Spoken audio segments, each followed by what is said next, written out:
Hello guys, good morning ulit.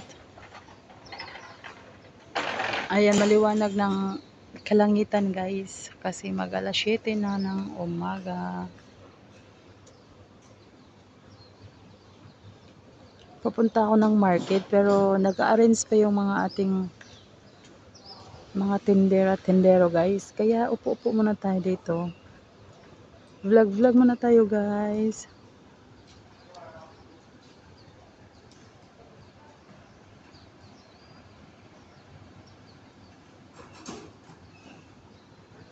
Ito yung Tilok lang market. Maliit na market lang siya guys.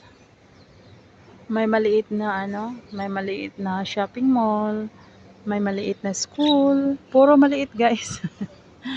Pero okay lang 'yan. At least meron, 'di ba? Ito naman, it's Davy. Ayan, may nakatira sa taas, tapos sa baba is may mga shop diyan.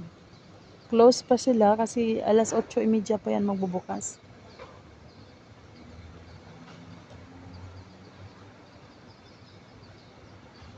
Napakalinis guys.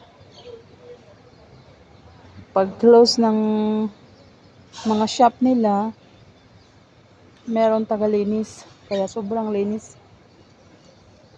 Naalala ko dyan sa atin pag yung dyan ako sa Baclaran nagtindera ng wholesale. Pastilan pagka umaga.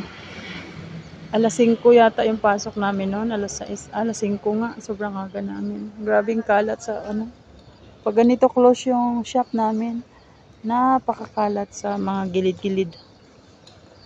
Tapos may mga nakahiga, may natutulog sa mga gilid, 'di ba? Sa mga gilid diyan, mga ganyan. Naglalagay ng mga carton. At saka sa dito guys, yung ilalim ng tulay dito guys, napakalinis guys. Magba-vlog ako pag dumadaan ako doon minsan.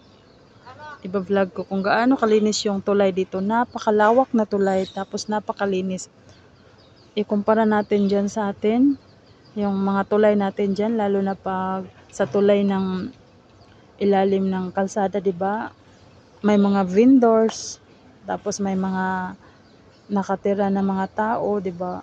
Kaya talagang makalat dyan sa atin. Dito napakalinis talaga. Ayan lang guys, hanggang dito lang kasi humahaba na naman ang aking pagkamarites. God bless po. Salamat ulit sa panonood dito sa Pinay Singapore Vlogs. Bye bye!